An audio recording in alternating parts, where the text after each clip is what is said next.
মহান আল্লাহর রাসূল আপনাকে ধৈর্য ধরতে বলেছেন উম্মে আব্দুল্লাহ, আর মুসলমানগণ সবসময় আপনার পরিবারের পাশেই আছেন। আল্লাহর রাসূল এসেছেন।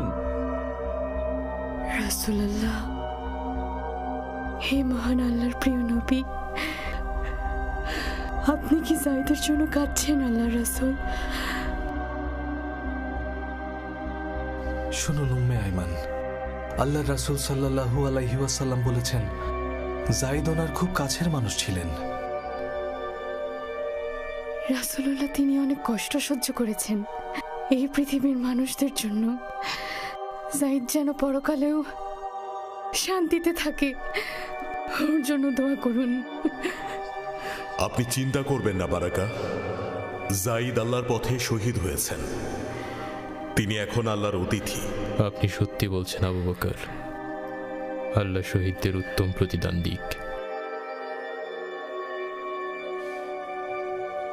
আল্লাহর রাসূল সাল্লাল্লাহু আলাইহি ওয়াসাল্লাম বলেছেন জাফর ইবনে আবু তালিবের 2 হাত কেটে ফেলা হয়েছিল, কিন্তু মহান আল্লাহ তাআলা তাকে ডানা দিয়েছেন যেন তিনি জান্নাতে যেতে পারেন।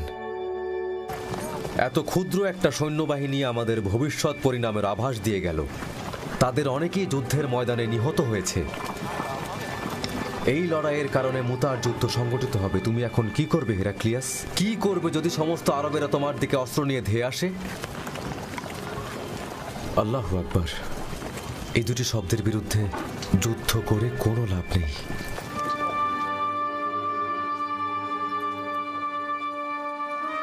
তারা বলছে আমরা যুদ্ধ থেকে পালিয়েছি উসাইদ। আল্লাহর শপথ, আমরা শুধু আল্লাহ ও তার রাসূলের জন্য সেখান থেকে ফিরে এসেছি। না, আপনি পালাননি, সেটা আল্লাহর রাসূল সাল্লাল্লাহু আলাইহি ওয়াসাল্লাম খুব ভালোভাবেই অবগত আছেন।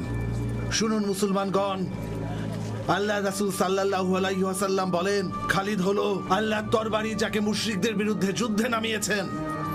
আমি যখন ইয়াসরিবে ঘুমোচ্ছি, সাথে অন্যরাও, তখন তারা আমাদের পাহারা দিচ্ছে। আল্লাহ মুত্তার যোদ্ধাদের আপনি পুরস্কৃত করুন, বিশেষ করে জাফরকে। মৃত্যু যখন তাদের কাছে উপস্থিত হয় তখন যায়েদ এবং আব্দুল্লাহ একে অপরকে অনুসরণ করে জান্নাতের দিকে চলে যায়। সেই সম্মানিত সাহসী মানুষটির নেতৃত্বে মুমিনদের বাহিনী বেরিয়ে যায়। তিনি হাশিম গোত্রের একজন সদস্য, যিনি পূর্ণিমার চাঁদের মতো জ্বলে।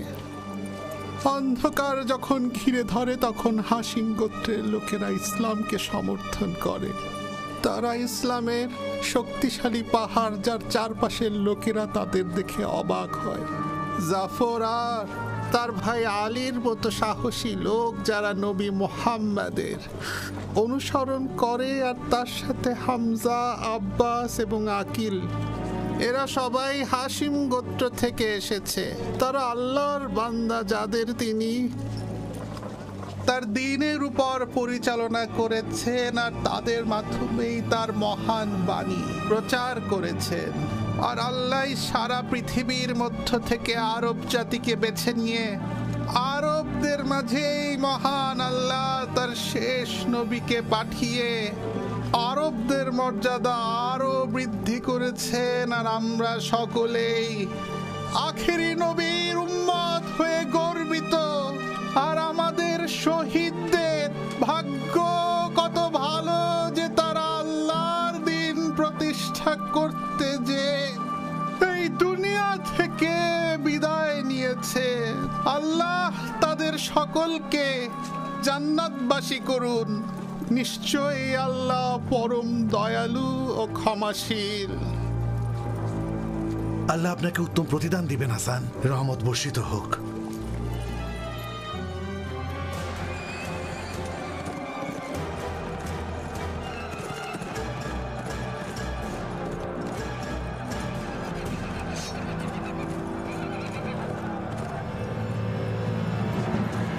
আবু বকরের গোত্রের লোকেরা খুজাহা গোত্রের উপর আক্রমণ করেছে, আর কুরাইশরা তাদের লোক এবং অস্ত্র দিয়ে সাহায্য করেছে। আর তাই তারা মুহাম্মাদের কাছে শরণাপন্ন হয়েছে।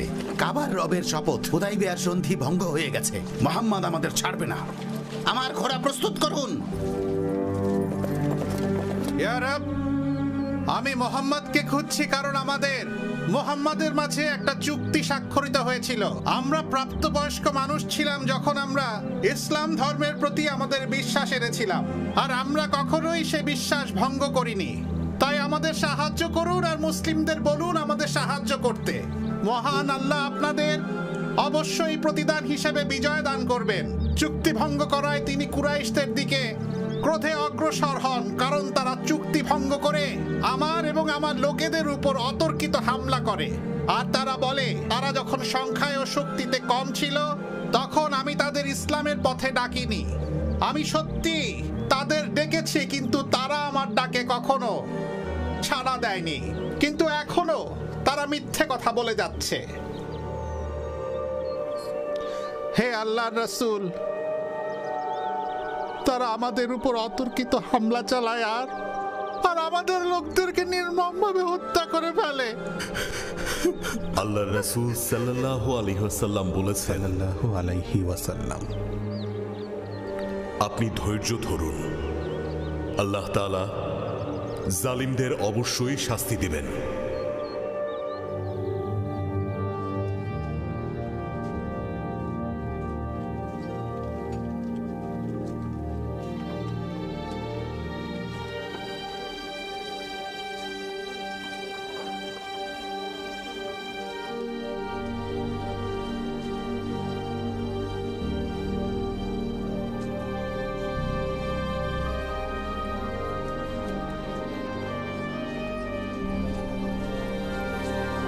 উনি কে আম্মার? ইনি বুদাইল ইবনে ওয়ারকা আল খুজাহি। তিনি আল্লাহর রাসূল সাল্লাল্লাহু আলাইহি ওয়াসাল্লামের কাছে সাহায্য চাইতে এসেছেন, কারণ দায়াল গোত্র কুরাইশদের সহযোগিতায় খাজরাজদের উপর হামলা করেছে। কি বলছেন আম্মার? মক্কাকে মুক্ত করতেই হবে। আল্লাহ রাসূল সাল্লাল্লাহু আলাইহি ওয়াসাল্লাম কি মক্কায় ফিরবেন? আমার মনে হয় না আল্লাহর রাসূল মদিনা ও তার লোকদের ছেড়ে অন্য কোনো স্থানে যেয়ে থাকবেন। আল্লাহর কাছে প্রার্থনা করি যেন রাসূল সাল্লাল্লাহু আলাইহি ওয়াসাল্লাম আমাদের ছেড়ে না যান। চলুন আম্মার, চলুন আমরা নবীর মসজিদে যাই, চলুন। শুনুন আবু বাসির, আল্লাহ রাসূল সাল্লাল্লাহু আলাইহি ওয়াসাল্লাম আমাদের বলেছেন আবু সুফিয়ান মদিনায় এসেছেন আর তিনি আল্লাহর রাসূলের সাথে দেখা করতে চান।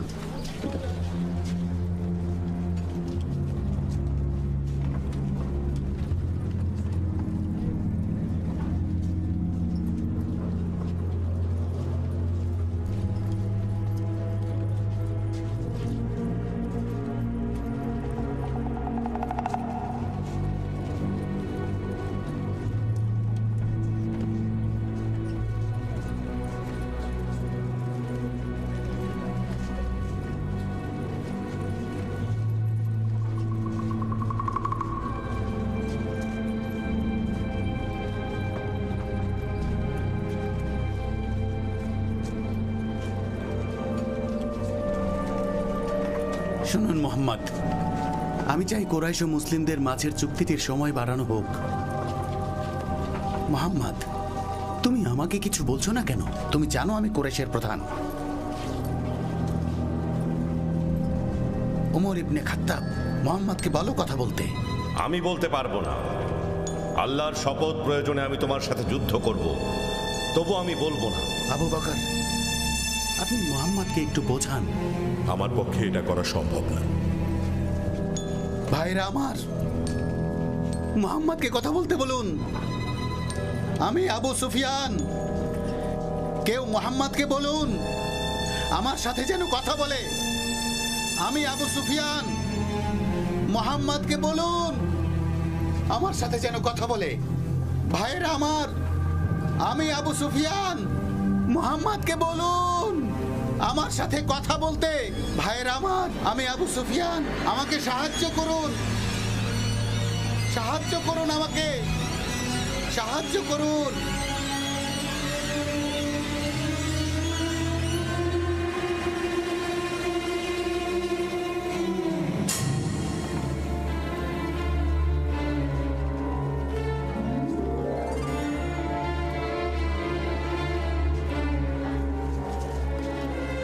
হে আলী, তোমরা দুজন সম্পর্কে আমার সবচেয়ে কাছের। শোনো ফাতিমা, মোহাম্মদকে বলো আমার সাথে কথা বলতে। তোমার ছেলে হাসানের দোহাই, আমি তোমার কাছে সাহায্য চাই। আমাকে ফিরিয়ে দিও না, দয়া করে তোমরা দুজন আমাকে সাহায্য করো। শুনুন আবু সুফিয়ান, আল্লাহ রাসূল সাল্লাল্লাহু আলাইহি সাল্লাম কোনো বিষয়ে মনস্থির করলে তার উপর আমরা কথা বলতে পারি না। কোনো মুসলমানই আল্লাহ রাসূলের সিদ্ধান্তের বিরুদ্ধে যেতে পারবে না। তাই বলছি আপনি ফিরে যান, আমরা কিছুই করতে পারবো না। আলী, তুমি আমাকে পরামর্শ দাও যে এখন আমি কি করতে পারি। আপনাকে সাহায্য করতে পারে এমন কাউকে আমার জানা নেই। আপনি এক কাজ করুন, বাইরে গিয়ে সাধারণ মানুষের সাহায্য চান, দেখুন কি হয়।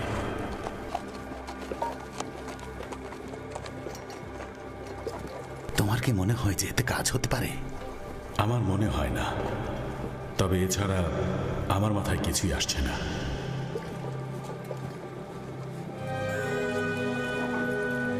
শুনুন মদিনাবাসী, শুনুন মদিনাবাসী, আমার কথা শুনুন।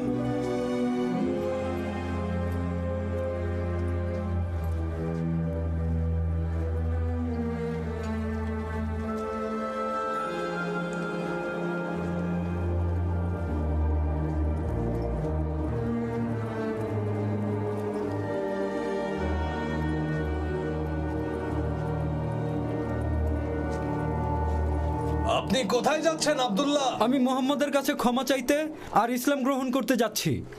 আমিও সেখানেই যাচ্ছি। আমরা যা করেছি এর পরও কি তিনি আমাদের মেনে নেবেন? আমি একবার মক্কায় তাকে বলেছিলাম যে তিনি যদি আমাকে প্রমাণও দেয় আমি তাকে কখনোই বিশ্বাস করব না। ইবনুল হারিস, কি আর বলবো, আমি তার চাচাতো ভাই ও বন্ধু হয়েও তার বিরুদ্ধে লড়াই করেছি আব্দুল্লাহ। এখন তার কাছে ক্ষমা চাইতেই হবে, কিছু করার নেই, দোষ আমাদের। দেখা যাক কি হয়।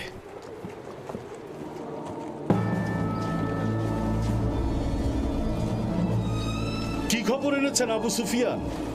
কি বলবো ঠিক বুঝতে পারছি না। আমি মোহাম্মদের সাথে দেখা করতে গিয়েছিলাম, কিন্তু তিনি আমার সাথে কথা বলেননি। তারপর আমি আবু বকরের সাথে দেখা করি, কিন্তু তিনিও এ ব্যাপারে জড়িত হতে চায় না। তারপর আমি উমর ইবনে খাত্তাবের কাছে গিয়ে দেখি তিনি কুরাইশদের চিরশত্রু মনে করেন।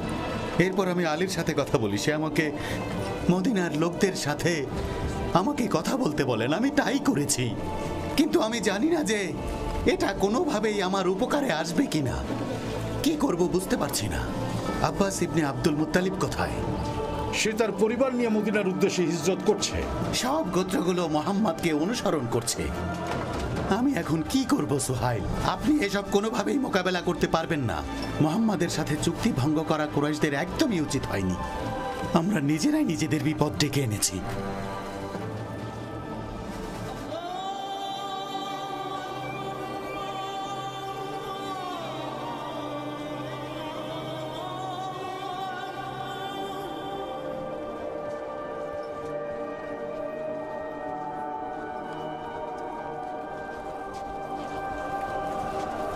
হে আল্লাহর রাসূল, আমরা আপনার সাথে দেখা করতে এসেছি। আল্লাহর রাসূল সাল্লাল্লাহু আলাইহি ওয়াসাল্লাম বলেছেন, কি কারণে দেখা করতে এসেছেন? হে মহান আল্লাহর রাসূল, আমি আমার ছেলের সাথে যাব এবং এই মরুভূমিতে থাকব যতক্ষণ না আমরা ক্ষুধার তৃষ্ণায় মারা যাই। শুনুন ইবনুল হারিস, আপনি আল্লাহর রাসূলকে নিয়ে খারাপ কথা বলেছেন। আর ইবনে উমাইয়া আল মাকজুম, আপনি আল্লাহর রাসূলকে কষ্ট দিয়েছেন, খারাপ কথা বলেছেন। আমাদের ক্ষমা করে দিন রাসূল আল্লাহ, শয়তানের ধোকায় পড়ে আমরা এই কাজ করেছি। আমাদেরকে ক্ষমা করে দিন হে রাসূল আল্লাহ। আপনাদের কি আর কিছু বলার আছে?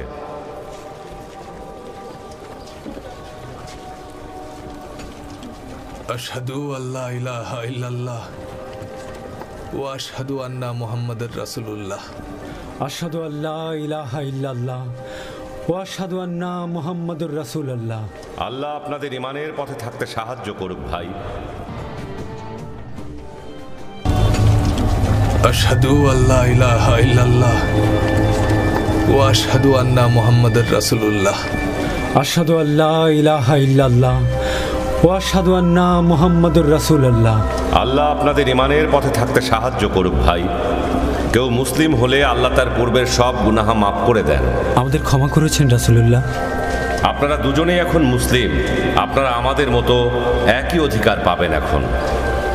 আমি শপথ করছি যে আজ থেকে আমি কালেমার পতাকা বহন করব, যা লাতের সেনাবাহিনীকে পরাজিত করবে। আমি অন্ধকারে হারিয়ে যাওয়া একজন মানুষ ছিলাম, কিন্তু এখন আমি আলোর সেই পথ খুঁজে পেয়েছি। যিনি আমার আত্মাকে পরিবর্তন করেছেন, তিনি আমাকে ধর্মের পথে পরিচালিত করেছেন। আব্বাস, আপনি কি খবর নিয়ে এসেছেন? এখানে কি করছেন আবু সুফিয়ান? আপনি মুসলিমদের ঘাঁটির কাছাকাছি এসেছেন। তারা আপনাকে ধরতে পারলে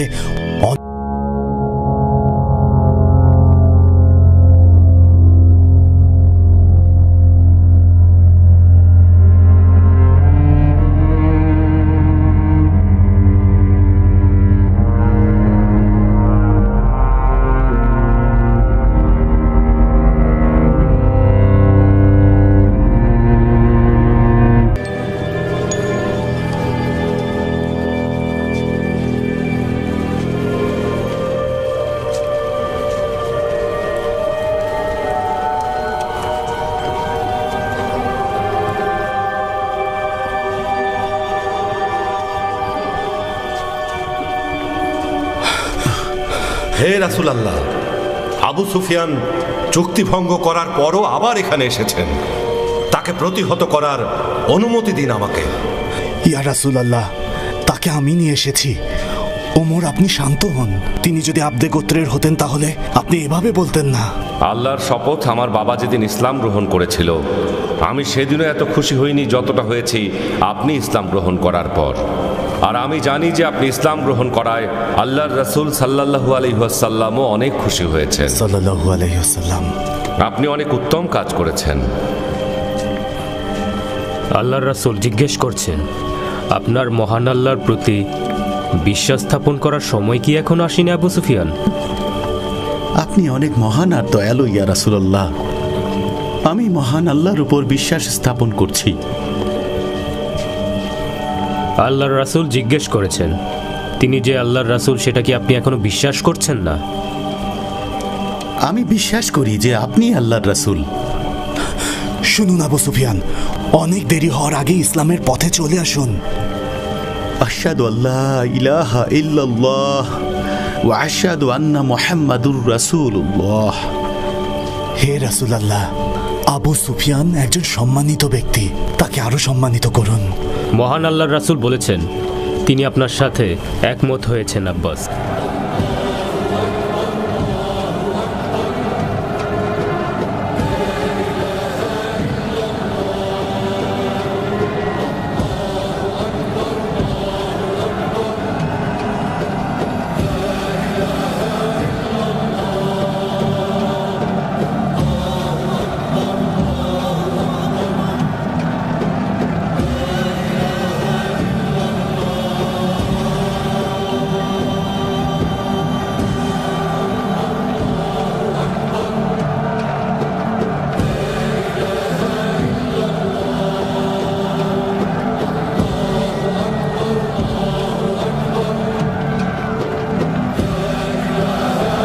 ওইটা কোন গোত্র আব্বাস? ওটা সুলাই গোত্র।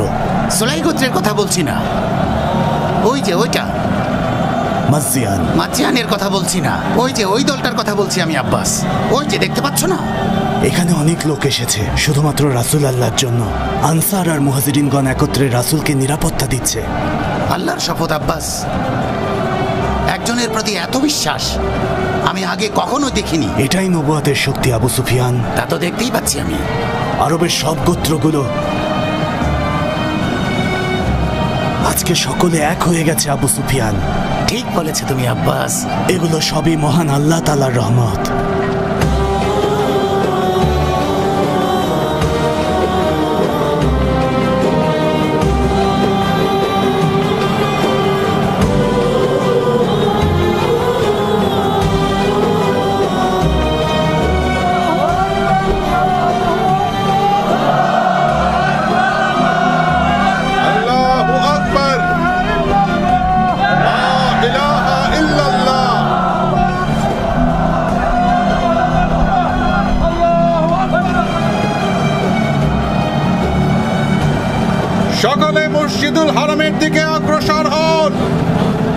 আমাদের সেখানে যেতে আর কোনো বাধা নেই। কুরাইশ প্রধানও আমাদের সাথেই আছেন। সকলে মসজিদুল হারামের দিকে অগ্রসর হন। আমাদের সেখানে যেতে আর কোনো বাধা নেই। কুরাইশ প্রধান আবু সুফিয়ান আমাদের সাথেই আছেন।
মহান আল্লাহর রাসূল সাল্লাল্লাহু আলাইহি ওয়াসাল্লামের পর কাবার ভিতরে প্রবেশ করলেন আর ভেতরের সব মূর্তিগুলো ভেঙে ফেলে মুসলিমদের নিয়ে সালাত আদায় করলেন। তিনি তাদের উদ্দেশ্যে বললেন, একমাত্র আল্লাহ ছাড়া আর কোনো উপাস্য নেই, তার কোনো শরীক নেই। তিনি তার বান্দাদের সকল সাহায্য করেছেন, তিনি মুশরিকদের পরাজিত করেছেন। হজ যাত্রীদের পানি প্রদানের মাধ্যমে পূর্বে সংঘটিত বিশাল ঘটনা এবং যুদ্ধ সবকিছুর অবসান ঘটে আর মুসলিমগণ পবিত্র কাবা ঘরের নিয়ন্ত্রণ পায়। কেউ যদি ভুলবশত খুন হয়ে থাকে তবে তা ইচ্ছাকৃত খুন হওয়ার কাছাকাছি অপরাধ এবং এর শাস্তি হিসেবে ধার্য করা হয় বেত্রাঘাত করা অথবা 100টি উটের সমমূল্যের টাকা প্রদান। তিনি বলেন, হে কুরাইশবাসী, আজ থেকে জাহেলি এবং অন্ধকার যুগের অবসান ঘটল, আপনাদের আরো মহিমান্বিত করা হলো। ঠিক যেভাবে আদমকে মাটি থেকে সৃষ্টি করা হয়েছিল, আল্লাহ পাক পবিত্র কোরআনে বলেন, আমি তোমাদেরকে সৃষ্টি করেছি এক পুরুষ ও এক নারী হতে, পরে আমি তোমাদেরকে বিভক্ত করেছি বিভিন্ন রকম জাতি এবং গোত্রে, যাতে তোমরা একে অপরের সাথে সহজে পরিচিত হতে পারো। সোহাইল, তোমার কি মনে হচ্ছে? মদিনায় ও বদরের যুদ্ধে যে ঘটনাগুলো ঘটেছে, ওমর ইবনে খাত্তাব মুহাম্মদের প্রতি যে দৃঢ় বিশ্বাস এনেছেন, তাদের মাঝে আল্লাহর প্রতি যে বিশ্বাস দেখেছি, তা দেখে আমার মনে হচ্ছে মুহাম্মদ সত্যিই নবী।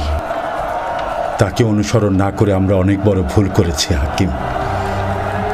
তিনি সত্যিই আল্লাহর নবী সোহাইল, সত্যি নবী। আপনি ঠিক বলেছেন হাকিম। চলুন মুহাম্মদের কাছে। আল্লাহ রাসূলকে গৌরবময় বিজয় দান করে মক্কার নিয়ন্ত্রণ ফিরিয়ে দিয়ে কুফরি ও মূর্তি পূজার সমস্ত নিদর্শন মুছে ফেলার পর নবী মুহাম্মদকে কাবার ভিতরে প্রবেশ করালেন। সেখানে প্রবেশ করে তিনি নবী ইব্রাহিম আলাইহিস সালামের ছবি দেখতে পেলেন। ছবিটি তিনি পবিত্র কাবাঘর থেকে সরিয়ে ফেলার নির্দেশ দিলেন। এরপর সেখানে কাঠি দিয়ে তৈরি একটি পাখির মূর্তি নবী মুহাম্মদের দৃষ্টিগোচর হল এবং সাথে সাথেই তিনি সেটিকে ভেঙে টুকরো টুকরো করে ফেললেন আর সবার উদ্দেশ্যে বললেন, হযরত ইব্রাহিম আলাইহিস সালাম ইহুদিও ছিলেন না, খ্রিস্টানও ছিলেন না। তিনি ছিলেন একনিষ্ঠ আত্মসমর্পণকারী মুসলিম। তিনি অংশীবাদীদের দলভুক্ত ছিলেন না। এরপর রাসূল কাবাঘরের চাবি আবদালদার গোত্রের কাছে ফিরিয়ে দেন। তারপর ইসলাম গ্রহণ করে ইতাব ইবনে উসাইদ, সাথে হারিস ইবনে হিশাম এবং হিন্দ বিনতে উতবা। তারা মূর্তি ভাঙতে ভাঙতে এক পর্যায়ে বলে ওঠে, আমাদের কোনো উপকার করার ক্ষমতা তোমার নেই, কারণ তুমি প্রাণহীন পাথর ছাড়া আর কিছুই না। এরপর মুসাব ইবনে উমাইরের মা খিনাস, যিনি রাসূলের বিরুদ্ধাচারণ করতেন, তিনিও ইসলাম গ্রহণ করেন। আর পাশাপাশি হাকিম ইবনে হাজাম ও সুহাইল ইবনে আমর ইসলাম গ্রহণ করে, সাথে সমস্ত মক্কাবাসীও।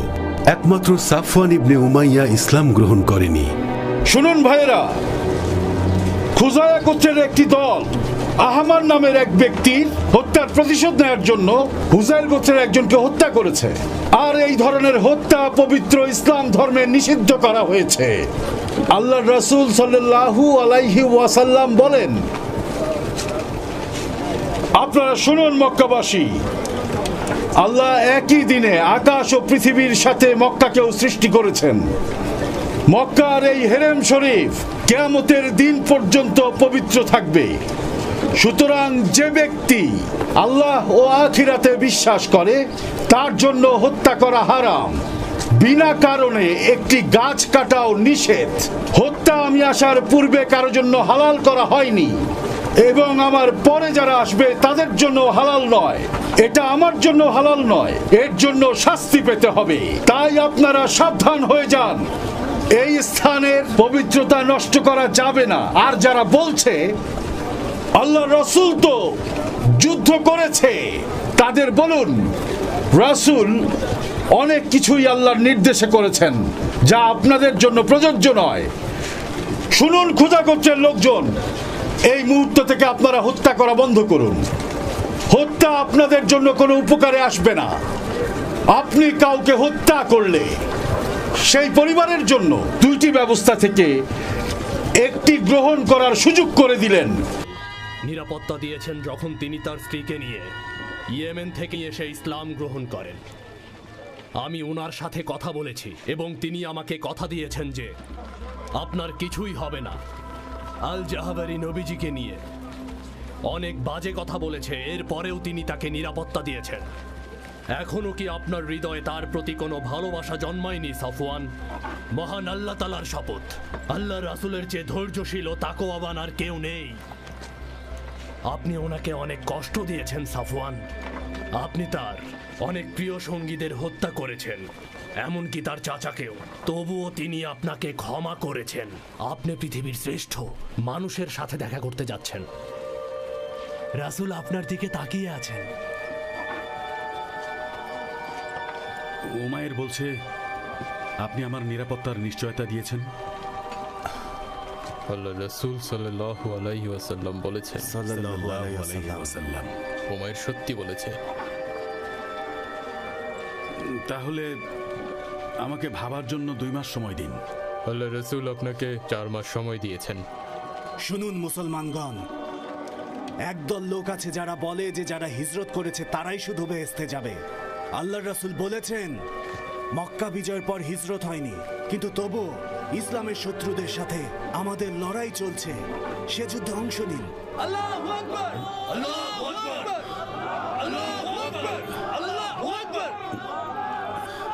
যখন হাওয়াজান গোত্র মক্কা বিজয়ের খবর এবং আল্লাহর রাসূলের বার্তা শুনল, তখন তারা সকলে মালিক ইবনে আউফের নেতৃত্বে একত্রিত হয় আর নাসর, জুসাম এবং সাকিফ সাদ ইবনে বকরের গোত্রে যোগ দেয়। আর তারা সকলেই তাদের স্ত্রী সন্তানদের নিয়ে মহান আল্লাহ পাকের রাসূলের বিরুদ্ধে যুদ্ধে যাওয়ার জন্য সম্মত হয়।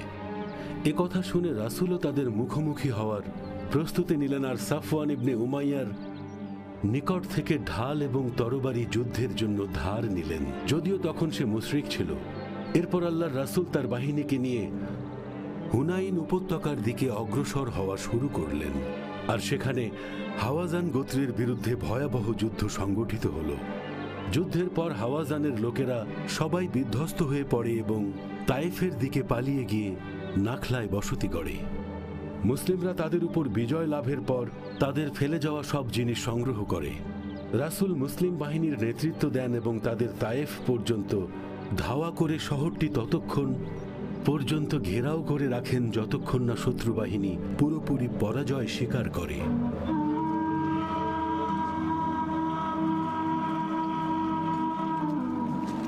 আম্মা, আল্লাহ রাসূল সাল্লাল্লাহু আলাইহি ওয়াসাল্লাম বলেছেন তিনি হুনাইনের যুদ্ধে শহীদ হয়েছেন। আল্লাহর রাসূল সাল্লাল্লাহু আলাইহি ওয়াসাল্লাম সেখানে উপস্থিত ছিলেন।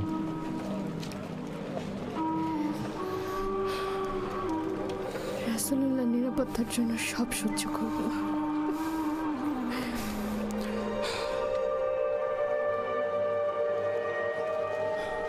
শুনুন আনসারগণ, রাসূলুল্লাহ জিজ্ঞেস করেছেন কি হয়েছে।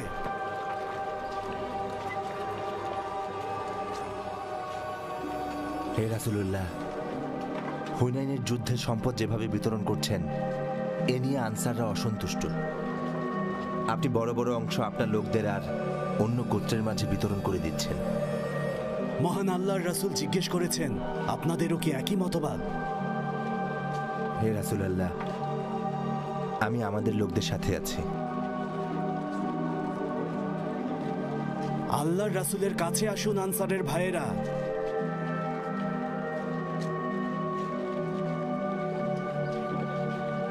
মহান আল্লাহর রাসূল বলছেন, শুনুন আনসারের ভাইয়েরা, আমি শুনলাম আপনারা নাকি কষ্ট পেয়েছেন যখন আপনারা পথভ্রষ্ট ছিলেন। আমি কি আল্লাহর হেদায়েত নিয়ে আপনাদের কাছে আসিনি? আপনাদের কিছুই ছিল না, কিন্তু আল্লাহ আপনাদের অধিক রিজিক দান করেছেন। হ্যাঁ, আল্লাহ এবং রাসূল আমাদের পথ দেখিয়েছেন। আল্লাহর রাসূল জিজ্ঞেস করছেন আপনারা উত্তর দিচ্ছেন না কেন আনসারগণ? আমরা কি জবাব দিব বুঝতে পারছি না। আমরা আল্লাহ এবং রাসূলের অনুগত। মহান আল্লাহর রাসূল বলছেন আপনার তাদের কথার উত্তর দেওয়া দরকার ছিল। আপনার কথা দ্বারা তাদের সত্যটি বুঝিয়ে দেওয়া উচিত ছিল। আপনি তখন আমাদের কাছে এসেছিলেন যখন কেউ আপনাকে বিশ্বাস করেনি, কিন্তু আমরা করেছিলাম। আপনার কথা কেউ শোনেনি, কিন্তু আমরা আপনাকে সমর্থন করেছিলাম। আপনার লোকেরা আপনাকে তাড়া করেছিল আর আমরা আপনাকে আশ্রয় দিয়েছিলাম। আপনি অসহায় ছিলেন, আমরা আপনাকে সান্ত্বনা দিয়েছিলাম। হে আনসারগণ, আমাদের কি দুনিয়ার সে সম্পদের জন্য মন খারাপ যেগুলো আমি তাদের ঈমানের প্রতি আকৃষ্ট হওয়ার জন্য দিয়েছিলাম? কিন্তু আপনাদের মাঝে তো ঈমান আগে থেকেই আছে। শুনুন আনসারগণ, আপনারা কি এটি মানেন না যে অন্যরা গবাদি পশু নিয়ে ফিরে যাবে আর আপনারা রাসূলকে নিয়ে? আমরা আল্লাহ রাসূলের সব আদেশ মেনে চলবো। সব মেনে নিলাম রাসূলুল্লাহ। আউযুবিল্লাহি মিনাশ শাইতানির রাজিম। যাদেরকে কিতাব দেয়া হয়েছে তাদের মধ্যে যারা আল্লাহকে বিশ্বাস করে না ও পরকালেও নয় এবং আল্লাহ ও তার রাসূল যা নিষিদ্ধ করেছেন তা নিষিদ্ধ মনে করে না এবং সত্য ধর্ম অনুসরণ করে না, তাদের বিরুদ্ধে যুদ্ধ করো যতক্ষণ পর্যন্ত না তারা নত হয়ে নিজ হাতে জিজিয়া আদায় করে।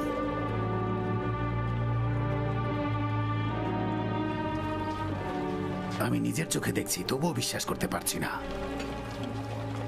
আমি মন দিয়ে শুনে তারপর বুঝেছি। আপনাদের কি তা বিশ্বাস হচ্ছে? শুনুন আবু সুফিয়ান, আল্লাহ তার রাসূল সাল্লাল্লাহু আলাইহি ওয়াসাল্লাম থেকে মহান মানুষ আর সৃষ্টি করেননি।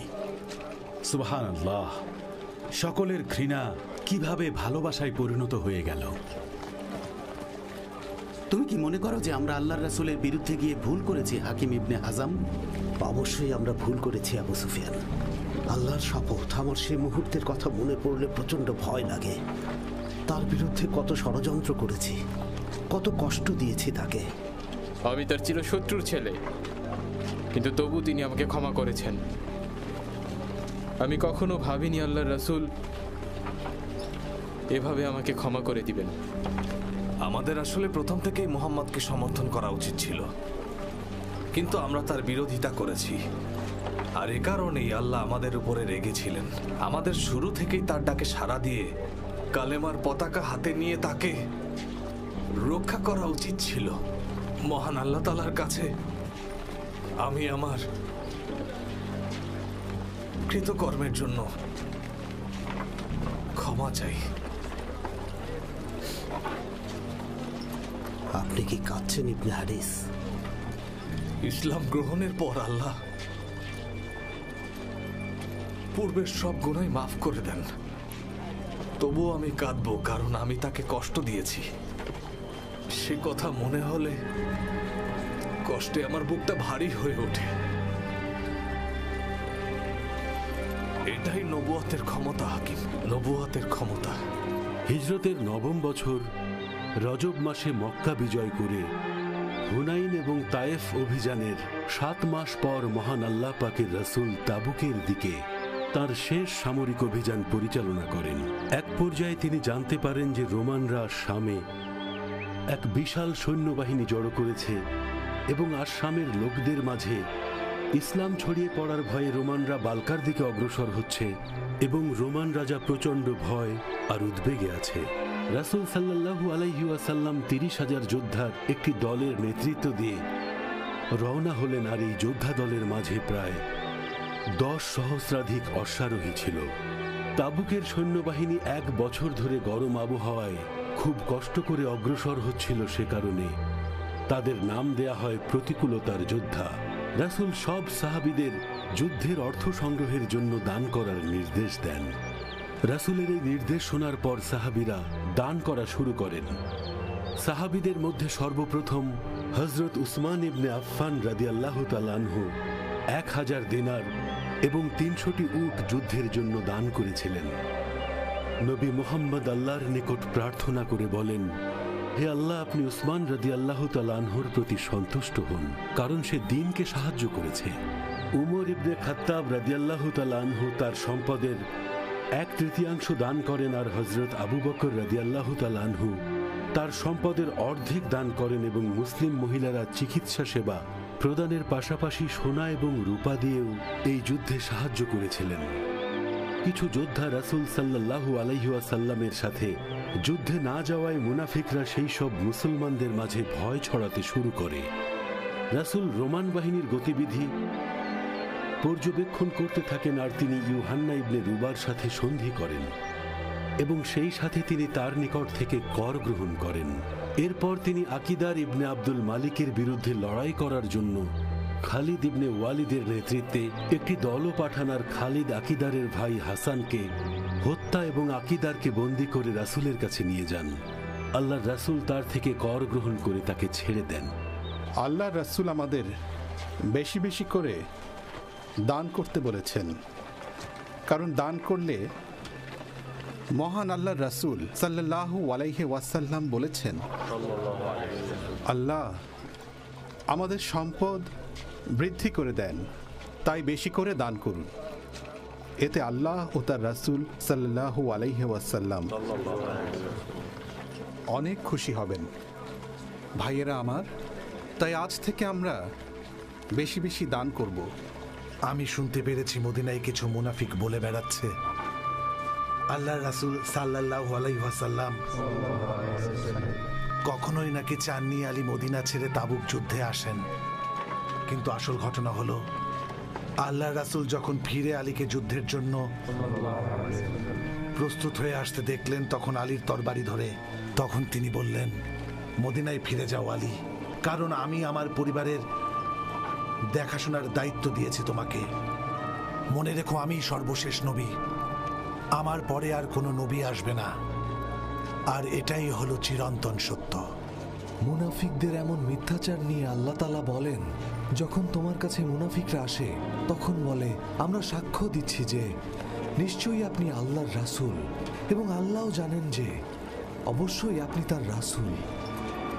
আর আল্লাহ নিজেও সাক্ষ্য দিচ্ছেন, অবশ্যই মুনাফিকরা মিথ্যাবাদী। তারা তাদের শপথগুলোকে ঢাল রূপে ব্যবহার করে, আর তারা আল্লাহর পথ হতে মানুষকে বিরত রাখে। তারা যা করছে তা কতটা মন্দ, এটা এজন্য যে তারা ঈমান আনার পর কুফরি করেছে, তাই তাদের সকলের হৃদয়ে মোহর করে দেওয়া হয়েছে, তাই তারা বুঝতে পারছে না। আল্লাহ তাদের হৃদয়ে দান করুন। আল্লাহ আরো বলেন, আর যখন তাদেরকে বলা হয় তোমরা সকলে এসো, মহান আল্লাহর রাসূল তোমাদের জন্য ক্ষমা প্রার্থনা করবেন, তখন তারা মাথা নেড়ে অস্বীকৃতি জানায়, আর আপনি তাদেরকে দেখতে পাবেন অহংকার বশত ফিরে যেতে। সুতরাং ভাইয়েরা আমার, আপনারা সেই সব মুনাফিকদের থেকে সাবধান হন, তারা আপনাদের অনেক ক্ষতি করতে পারে। আল্লাহ তাদের হেদায়েত দান করুন। হে মহান আল্লাহ, আপনি আমাদের সেই সমস্ত মুনাফিকদের ষড়যন্ত্র থেকে রক্ষা করুন। সাদাকাল্লাহুল আযীম। আমরা সৌভাগ্যবান, কারণ আল্লাহ তার রাসূলকে আমাদের মধ্যে প্রেরণ করেছেন, আর আমরা তার সাহাবী হতে পেরেছি। আল্লাহ তাআলা মহান, আমরা তারই বান্দা। আমাদের মধ্যে যারা শহীদ হয়েছেন, আল্লাহ তাদের উত্তম প্রতিদান দেবেন। আল্লাহর রাসূল সাল্লাল্লাহু আলাইহি ওয়াসাল্লাম মুশাক্কাক উপত্যকায় গিয়ে দেখলেন সেখানে একটি পানির উৎস ছিল, যা একজন বা দুইজন লোকের জন্য যথেষ্ট। তখন আল্লাহর রাসূল সাল্লাল্লাহু আলাইহি ওয়াসাল্লাম বললেন, যে ব্যক্তি প্রথমে উপত্যকায় পৌঁছাবে সে যেন আমি না পৌঁছানো পর্যন্ত কিছুতেই পানি পান না করে। তারপর তিনি নিচে পানির উৎসের কাছে গিয়ে পানির নিচে হাত ডোবালেন, আল্লাহর কাছে প্রার্থনা করলেন, আর মুহূর্তেই পানি প্রবাহিত হতে শুরু করল। তখন মুসলিমরা তৃপ্তি সহকারে পানি পান করলেন, আর তারা তাদের সাথে থাকা পাত্রেও পানি ভরে নিলেন। আল্লাহর রাসূল সাল্লাল্লাহু আলাইহি ওয়াসাল্লাম বললেন, তোমাদের মাঝে কেউ যদি অনেক দিন বেঁচে থাকো, তাহলে শুনবে স্থানটি অন্যান্য স্থানের চেয়ে উর্বর ও সবুজে পরিণত হয়েছে। মুশাক্কা কাজ সত্যি উর্বর আর সবুজ। আব্দুল্লাহর উপর আল্লাহ রহম করুন। পোশাকের দুটো টুকরা থেকে তার নাম এভাবে হয়েছিল যে যেহেতু তিনি ইসলাম গ্রহণের জন্য তার লোকদের বিরুদ্ধে সংগ্রাম করতেন, তাই তার লোকেরা তাকে হয়রানি করে এক কাপড়ে বের করে দেন। তাই তিনি সেই এক কাপড় পরিধান করে রাসূল সাল্লাল্লাহু আলাইহি ওয়াসাল্লামের কাছে দৌড়ে আসেন। তার লোকদের বিরুদ্ধে সংগ্রাম করতেন, তাই তার লোকেরা তাকে হয়রানি করে এক কাপড়ে বের করে দেন। তাই তিনি সেই এক কাপড় পরিধান করে রাসূল সাল্লাল্লাহু আলাইহি ওয়াসাল্লামের কাছে দৌড়ে আসেন। তারপর তিনি যখন আল্লাহ রাসূলের কাছে গেলেন, তখন তিনি সেটিকে দুই ভাগ করে এক টুকরা কাঁধে আর অপরটি কোমরে বেঁধে রাসূলের সাথে দেখা করলেন। এজন্যই তাকে দুই টুকরা পোশাকের আব্দুল্লাহ বলে ডাকা হয়। তিনি তাবুক আক্রমণে বের হয়ে রাসূলের পাশে শহীদ হন। রাসূল বলেন, হে আল্লাহ, আমি তার প্রতি সন্তুষ্ট। হে আল্লাহ তাআলা, আমি তার প্রতি সন্তুষ্ট, তাই আপনিও তার প্রতি সন্তুষ্ট হয়ে যান। সুখবর, সুখবর আব্দুল্লাহ, আমাদের ভাই মালিক ইবনে দাকশাম আর মান ইবনে আসিম মহান আল্লাহ রাসূল যেভাবে বলেছেন সেভাবেই আল দিনার মসজিদটি ধ্বংস করেছে। চলো রাসূল আল্লাহকে খবর দিই। হে আবু বকর, সাকিব গোত্রের দূত মহান আল্লাহ রাসূলের সাথে সাক্ষাৎ করে বেরিয়ে গেলেন। সাকিব গোত্রের সবাই ইসলাম ধর্ম গ্রহণ করেছেন। প্রধান হয়েছেন সর্বকনিষ্ঠ উসমান ইবনে আবুল আস। সাদ, আমি আল্লাহর রাসূল সাল্লাল্লাহু আলাইহি ওয়াসাল্লামকে বলেছিলাম যে উসমান ইবনে আস ইসলাম সম্পর্কে শিখার ও কোরআন মুখস্থ করার ব্যাপারে আগ্রহী। আরবের অন্যান্য গোত্র মদিনায় দূত প্রেরণ করেছিল যাতে আল্লাহর রাসূলের সামনে তারা তাদের নিজেদের ঈমানের ঘোষণা করতে পারে। এরপর আরবের সকল গোত্র ইয়েমেন ও ওমানের জনগণের সাথে ইসলাম গ্রহণ করে। ইয়ামামার লোকদের সাথে নাজ এবং তায়ের লোকেরাও ইসলাম গ্রহণ করেন, আর আল্লাহর রাসূল সাল্লাল্লাহু আলাইহি ওয়াসাল্লামের নেতৃত্বে আরব জাতি ইসলামের আলোক শিখার সন্ধান পায়। আর ইতিহাসে এই প্রথমবারের মতো আরবে কালেমার পতাকা উত্তোলিত হয় এবং এক আল্লাহর ইবাদত শুরু হয়, আর সাথে সাথে সমস্ত আরবের মূর্তিগুলো ভেঙে ফেলা হয়। ইসলামের এই শান্তি ও শৃঙ্খলা প্রতিষ্ঠা ছুঁয়ে যায় সাধারণ মানুষের হৃদয়ে, তারা শান্তি ও সন্তুষ্টি লাভ করে। এই ঘটনার পর আরবরা বিশ্ব বিজয়ের জন্য প্রস্তুতি নিতে শুরু করে। সারা বিশ্বে পবিত্র ইসলাম ছড়িয়ে দেওয়ার উদ্দেশ্যে আরব থেকে একদিন সারা দুনিয়ায় ইসলাম বিস্তৃত হবে। আল্লাহু আকবার, আল্লাহু আকবার, আল্লাহু আকবার, আল্লাহু আকবার। আশহাদু আল্লা ইলাহা ইল্লাল্লাহ, আশহাদু আল্লা ইলাহা ইল্লাল্লাহ, আশহাদু আন্না মুহাম্মাদার রাসূলুল্লাহ, আশহাদু আন্না মুহাম্মাদার রাসূলুল্লাহ। হাইয়া আলাস সালাহ, হাইয়া আলাস সালাহ, হাইয়া আলাল ফালাহ, হাইয়া আলাল ফালাহ। আল্লাহু আকবার, আল্লাহু আকবার, লা ইলাহা ইল্লাল্লাহ। আল্লাহু আকবার, আল্লাহু আকবার। সামি আল্লাহু লিমান হামিদা, সামি আল্লাহু লিমান হামিদা। আল্লাহু আকবার, আল্লাহু আকবার।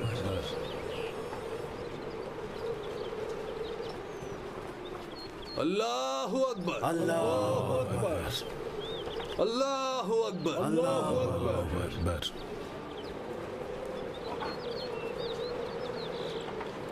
আল্লাহু আকবার, আল্লাহু আকবার।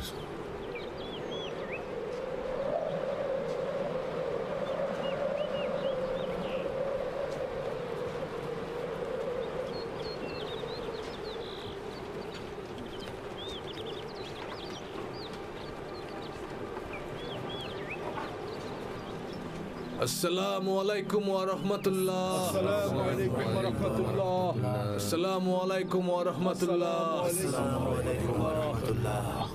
শুনুন মুসলিমগণ, আল্লাহর রাসূল মক্কায় পৌঁছে গেছেন। লাব্বাইক আল্লাহুম্মা লাব্বাইক, লাব্বাইক আল্লাহুম্মা লাব্বাইক, লাব্বাইক লা শারীকা লাক লাব্বাইক, লাব্বাইক লা শারীকা লাক লাব্বাইক, লাব্বাইক আল্লাহুম্মা লাব্বাইক, লাব্বাইক আল্লাহুম্মা লাব্বাইক, লাব্বাইক লা শারীকা লাক লাব্বাইক, লাব্বাইক লা শারীকা লাক লাব্বাইক। ইন্নাল হামদা, ইন্নাল হামদা ওয়া ইন্নামাতা লাকা ওয়াল মুলক, লাকা ওয়াল মুলক লা শারীকা লাক, লা শারীকা লাক। লাব্বাইক আল্লাহুম্মা লাব্বাইক, লাব্বাইক আল্লাহুম্মা লাব্বাইক, লাব্বাইক লা শারীকা লাক লাব্বাইক, লাব্বাইক লাব্বাইক লা শারীকা লাক লাব্বাইক।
এটা হজের শেষ সময়। এরপর আর কোনো কাফের কাবা ঘরে প্রবেশ করতে পারবে না। 4 মাস অতিবাহিত হওয়ার পর কাফেরদের কাবা ঘরে প্রবেশ নিয়ে যে চুক্তি ছিল তার সময়কাল শেষ হয়ে যাবে। এরপর থেকে কুরাইশদের কাফেররা আর মসজিদুল হারামে প্রবেশ করতে পারবে না।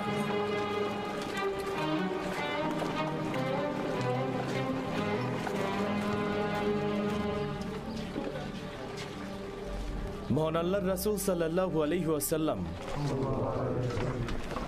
আপনাদের একটি দুঃসংবাদ দিয়েছেন।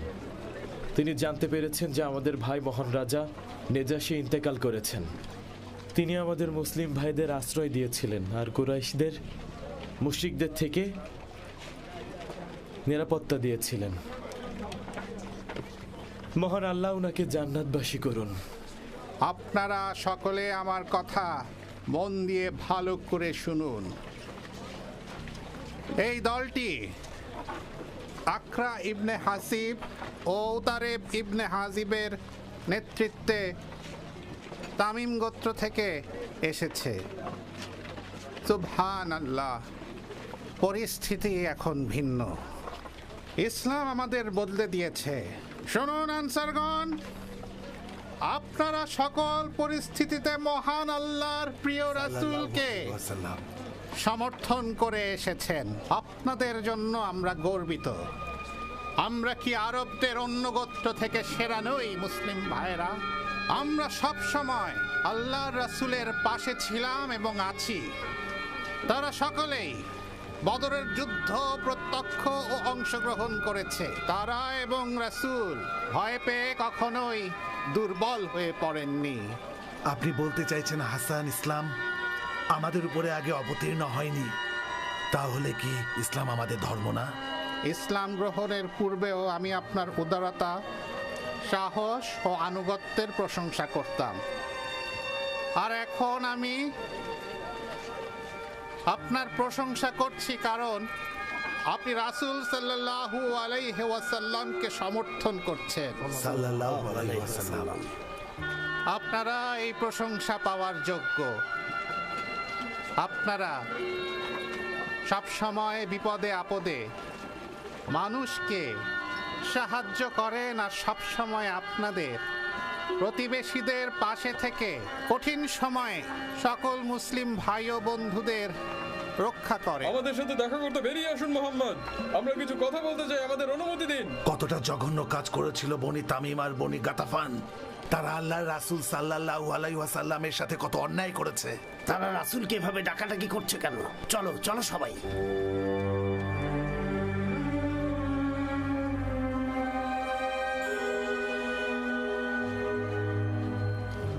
এই যাযাবর খুব অভদ্রভাবে চিৎকার করছে। সে রাসূল আল্লাহকে অনেক বিরক্ত করছে।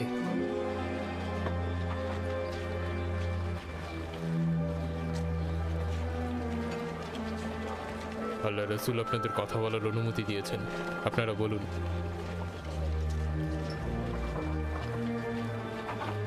মহান আল্লাহর দরবারে শুকরিয়া যে তিনি আমাদের রাজা বানিয়েছেন এবং আমাদের সৌভাগ্য দান করেছেন, আর তিনি আমাদের পূর্বাঞ্চলের লোকেদের মাঝে সবচেয়ে সম্মানিত বানিয়েছেন এবং অন্যদের চেয়ে ধনী বানিয়েছেন।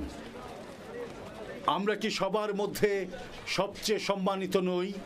তাই কেউ যদি আমাদের সামনে গর্ব করতে চায় তবে সে যেন তাদের গুণগুলো তুলে ধরে। আমরা যদি বলতে চাই আরও বলতে পারবো, কিন্তু আমরা বলবো না, কারণ আল্লাহ আমাদের যা দিয়েছে তা আমরা বলতে চাই না। এবার আপনাদের পালা, আপনারাই বলুন, আমরা আবার পরে বলবো। তার কথার উত্তর দাও কায়েস।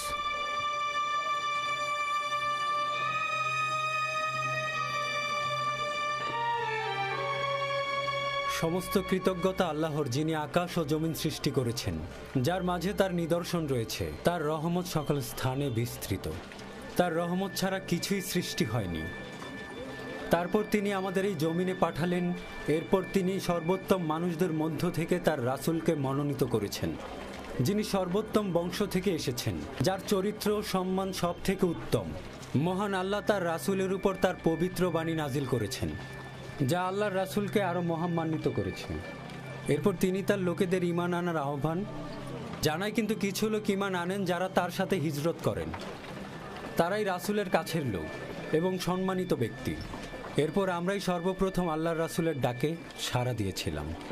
আমরা আনসারগণ আল্লাহর পথে রাসূলের সাহায্যকারী ও সমর্থক। আর যারা আল্লাহ ও তার প্রিয় রাসূল সাল্লাল্লাহু আলাইহি সাল্লামের শত্রু, তাদের সাথে আমরা লড়াই করি। আর যারা আল্লাহ ও তার প্রিয় রাসূলের প্রতি ঈমান আনে, আমরা তাদের নিজের ভাইয়ের মতো আগলে রাখি।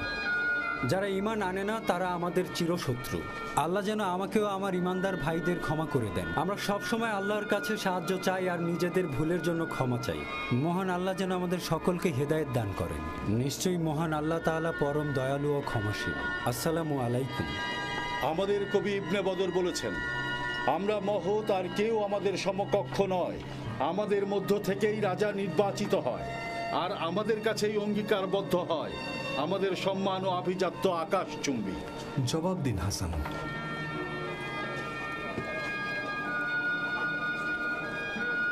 ফিহার ও তাদের অন্য গোত্রের ভাইয়েরা উত্তম। মানুষের কোন পথ অনুসরণ করতে হবে তারা দেখিয়েছে। যে আল্লাহকে ভয় করে এবং ভালো কাজ করতে পছন্দ করে তাদের প্রতি সন্তুষ্ট হন, আর তারা যুদ্ধের সময় তাদের শত্রুদের আঘাত করে আর তারা তাদের মিত্রদের সাথে সখ্যতা বজায় রাখে। এটা তাদের বৈশিষ্ট্য। আর মনে রাখবেন, এই ধরনের বৈশিষ্ট্য খুব খারাপ। এই বৈশিষ্ট্য থেকে আমাদের সবার বিরত থাকতে হবে। আল্লাহ আপনার শব্দে বরকত দান করুন। সর্বোত্তম মানুষ হলেন আল্লাহর নবীর সাহাবীগণ। অধিকাংশ গোত্র বা লোক রাসূলকে সমর্থন করে, কিন্তু সাহাবীগণ সবকিছু জেনে বুঝে রাসূলকে সমর্থন করেছে, আর তাই তারা সর্বোত্তম। মহান আল্লাহ পাক এই পবিত্র আয়াতটি নাজিল করেছেন, যেখানে গোত্রের কঠোরতার কথা আছে। যারা ঘরের পেছন থেকে তোমাকে উচ্চ স্বরে ডাকে, মনে রাখবে তাদের অধিকাংশই নির্বোধ। তারপর আমির তার গোত্রের একটি দলকে মহান আল্লাহ পাকের রাসূলের সাথে দেখা করতে পাঠায়, যে দলের নেতৃত্বে ছিল আমির ইবনে তুফাইলের ছেলে। সে আল্লাহর রাসূল সাল্লাল্লাহু আলাইহি ওয়াসাল্লামকে হত্যা করতে চেয়েছিল। তার লোকেরা বলেছিল, হে আমির, সকলে ইসলাম গ্রহণ করছে, আপনারও করা উচিত।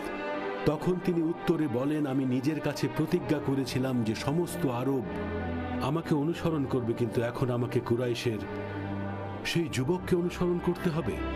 তারপর তিনি ইরবিদ ইবনে কায়েসের সাথে দেখা করেন, যে তার নিজ গ্রামে অত্যন্ত কুখ্যাত ছিল। তিনি বলেন, আমরা যখন মুহাম্মাদের সাথে দেখা করব তখন আমি তাকে কথায় ব্যস্ত রাখবো, আর আপনি ঠিক সেই সময় আপনার ধারালো তরবারি দিয়ে পেছন থেকে আঘাত করে তাকে হত্যা করবেন। তারা যখন রাসূলের সাথে দেখা করতে আসে তখন তারা তার সঙ্গে একান্তে কথা বলার অনুরোধ করে, কিন্তু আল্লাহর রাসূল রাজি হয় না। ইতিমধ্যে আমির নবীকে হত্যা করার জন্য ইরবিদের অপেক্ষা করছিল, কিন্তু ইরবিদ সেটা করতে সফল না হওয়ায় আমির নিজেই সৈন্য নিয়ে আসছেন, কারণ আল্লাহর কাছে প্রার্থনা করেন। যখন দুজন লোক চলে গেল তখন আমির ইরবিদ ইবনে কায়েসকে বললেন, আমি তোমাকে যা আদেশ দিয়েছি তা করনি কেন?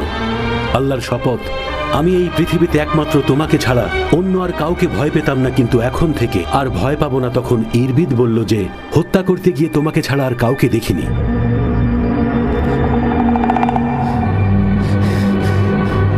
সে রোগাক্রান্ত হয়েছে, সবাই এখান থেকে সরে আসো। আমার দম বন্ধ হয়ে আসছে, আমার দম বন্ধ হয়ে আসছে।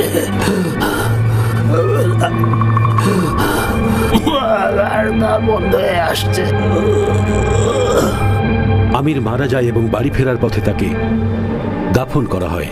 ইরবিদকে তার লোকেরা জিজ্ঞেস করে, রাসূল তোমাদের আসলে কি বলেছে? তখন ইরবিদ ইবনে কায়েস বলল যে, মুহাম্মদ আমাদের আল্লাহর উপর বিশ্বাস করতে বলেছে, যে বিষয়টি আমি মোটেই পছন্দ করতাম না।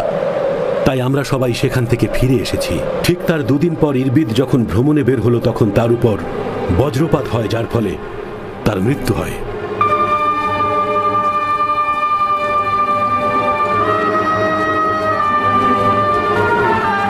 হে রাসূলুল্লাহ, এই দলটি হানিফা গোত্রের।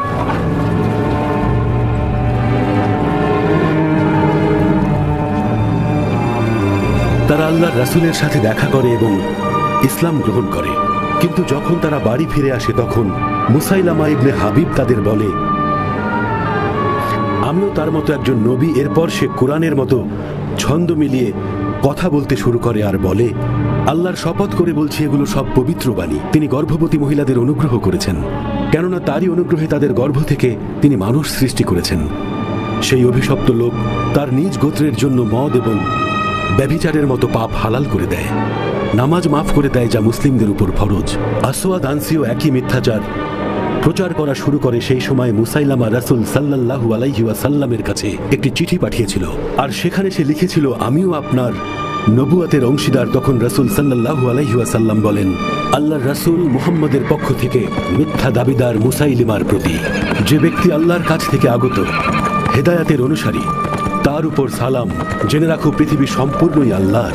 তিনি তার বান্দাদের মধ্যে যাকে ইচ্ছা করেন পৃথিবীর কর্তৃত্ব দান করেন, আর আখিরাতের সফলতা তো তাদের জন্যই যারা আল্লাহকে ভয় করে। যতদিন না মুসাইলামা নিহত হয় ততদিন তার অনুসারীদের কাছে তার সুনাম উত্তরোত্তর বৃদ্ধি পেতে থাকে। যারা ইসলাম থেকে ফিরে গিয়েছিল তারা আবার আবু বকরের সময় ফিরে আসে, আর আসওয়াদ আনসিরও ঠিক একই পরিণতি হয়েছিল।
আপনার ওপর রহমত বর্ষিত হোক রাসূলুল্লাহ, আমরা আপনাকে পেয়ে আনন্দিত। ইয়া রাসূলুল্লাহ, আপনার উপর রহমত বর্ষিত হোক। আপনি অনেক ধৈর্যশীল এবং উদার মনের মানুষ। যারা আপনাকে ঘৃণা করত, আজ তারা আপনাকে পেয়ে আনন্দে আত্মহারা হয়েছে, উদ্বেলিত হয়েছে। সাল্লাল্লাহু আলাইহি ওয়াসাল্লাম। সুবহানাল্লাহ, আপনি এসেছেন। সাল্লাল্লাহু সুবহানাল্লাহ, আপনাকে আমরা পেয়েছি। সাল্লাল্লাহু আলাইহি ওয়াসাল্লাম। আল্লাহুম্মা লাব্বাইক লাব্বাইক লা শারীকা লাক লাব্বাইক। নামাজ পড়ুন ও দান সদকা করুন মক্কাবাসী। আপনারা পবিত্র ঘরের মানুষ, আপনাদের উচিত সর্বপ্রথম দান করা এবং ইসলামের নিয়ম কানুন মেনে চলা।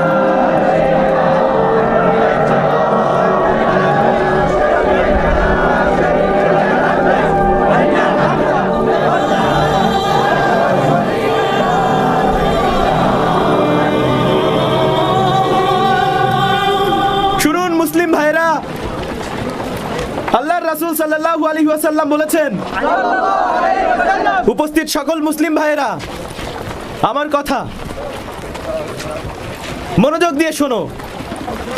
হয়তো আমি আর এখানে কখনো তোমাদের সাথে একত্রিত হতে পারবো না।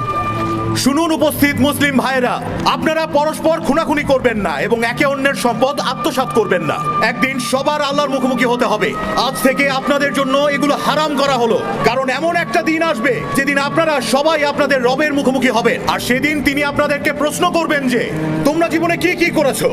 তাই আমি আপনাদেরকে সতর্ক করে দিচ্ছি, একে অন্যের কাছে কিছু আমানত রাখলে তার খেয়ানত করবেন না।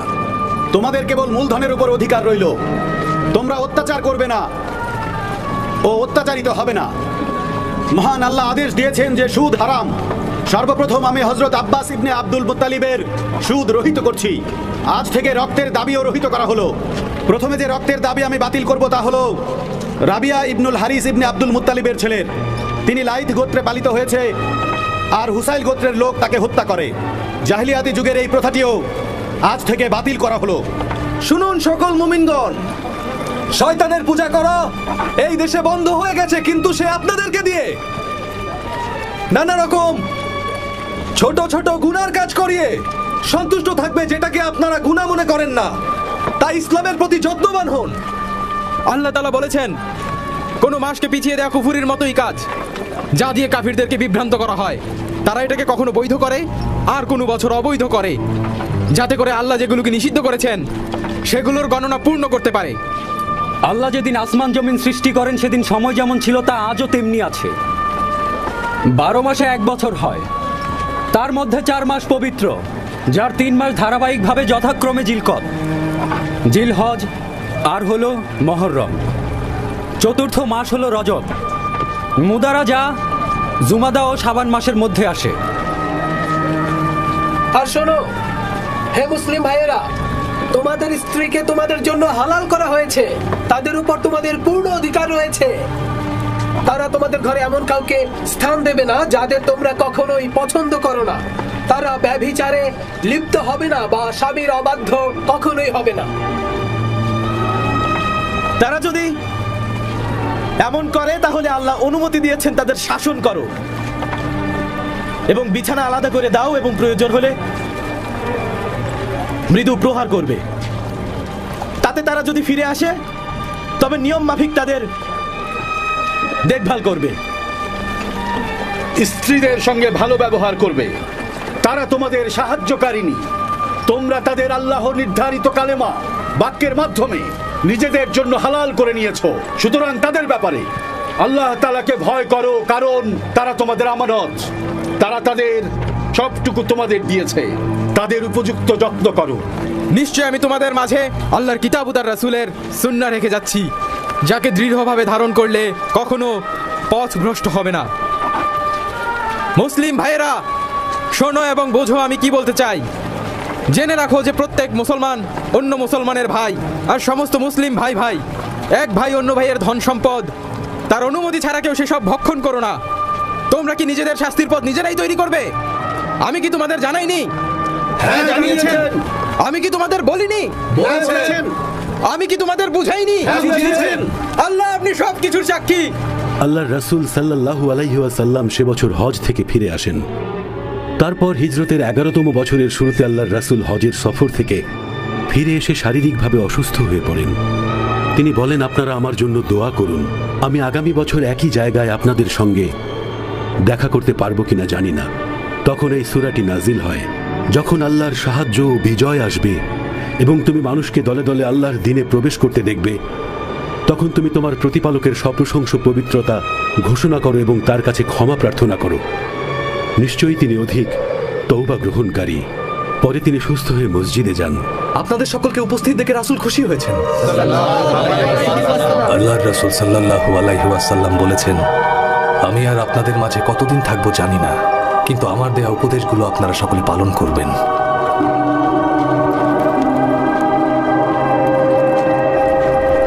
মহান আল্লাহর রাসূল সাল্লাল্লাহু আলাইহি ওয়াসাল্লাম বলেন, শুনুন মুহাজিরিনগণ, আপনাদের সংখ্যা বেড়ে চলেছে আর আনসারগণ সেই একই আছে। তারাই আমাকে সমর্থন করেছিল, তাই তাদের প্রতি সহায় হন আর তাদের যারা ভালো করে তাদের ক্ষমা করে দিন। আল্লাহর রাসূল সাল্লাল্লাহু আলাইহি ওয়াসাল্লাম বলেন, আল্লাহর যে বান্দা মানুষকে ক্ষমা করে, কল্যাণের পথে থাকে, পাপ থেকে দূরে থাকে, আল্লাহ তাকে উত্তম প্রতিদান দেন। হে রাসূলুল্লাহ, আপনি তো আল্লাহর প্রেরিত নবী, আমাদের সবকিছুই তো আপনার জন্য উৎসর্গ করে দিতে পারি।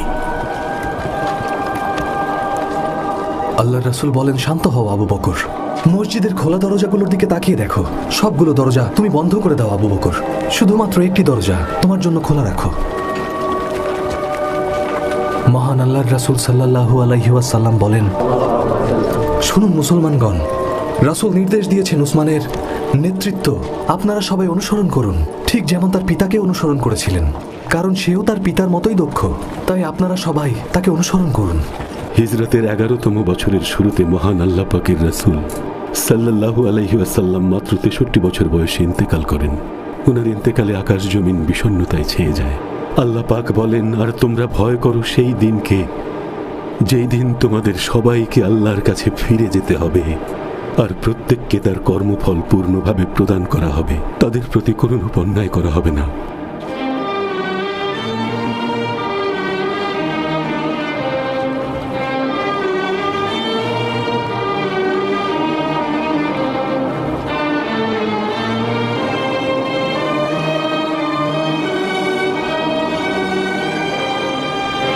যে বলবে আল্লাহর রাসূল ইন্তেকাল করেছেন, তাকে আমি আমার তরবারি দিয়ে হত্যা করব।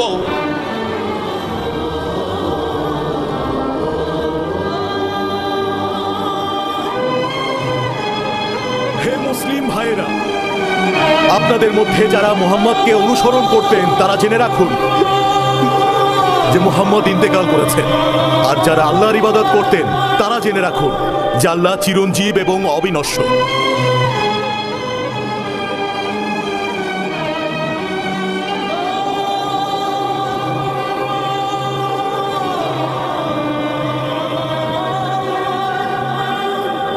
আল্লাহ রসুল সাল্লাল্লাহু আলাইহি ওয়াসাল্লামের শেষ ইচ্ছা ছিল নামাজ কায়েম করা, সাথে সব সময় সুন্দর ব্যবহার করা।